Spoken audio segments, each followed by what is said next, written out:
Suportado ng lider ng Kamara ang binabalangkas sa panukala ng Department of Agriculture kaugnayan ng pagbibigay kontrol sa National Food Authority para sa mga bigas na ibinebenta sa palengke.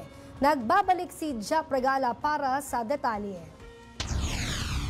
Marihing sinusuportahan ni House Speaker Martin Romualdez ang panukalang NFA Revamp Bill ng Department of Agriculture. Batay sa Revamp Bill, irereforma ang National Food Authority para sa pagpapababa ng presyo ng bigas, pagtulong sa mga magsasaka at mas pagtibayin ang food supply system ng bansa. Layon din itong maibalik sa NFA ang kapangyarihang magkontrol sa bigas na nasa merkado, pati ang pagbili ng palay sa presyong patas, gayon din ang pagsasaayos ng buffer stocks para mapigilan ang biglaang pagtaas ng presyo nito. Kasama na rin ang probisyon sa price supports, post-harvest facilities at mas pinaayos na koordinasyon sa iba't ibang local government units. Ayon kay Speaker Romualdez, sumasalamin ito sa kanilang tunay na layunin, ang bigyang prioridad ang mga magsasaka at mga mamamayang apektado ng mataas na presyo ng pagkain. Binigyang diin din ni Speaker Romualdez na isa ang NFA Revamp Bill sa kanilang hakbang para mapababa ang presyo ng bilihin. Dagdag pa niya, patunay ang panukalang ito na hindi pababayaan ng pamahalaan ang mga magsasaka at ang mamamayan.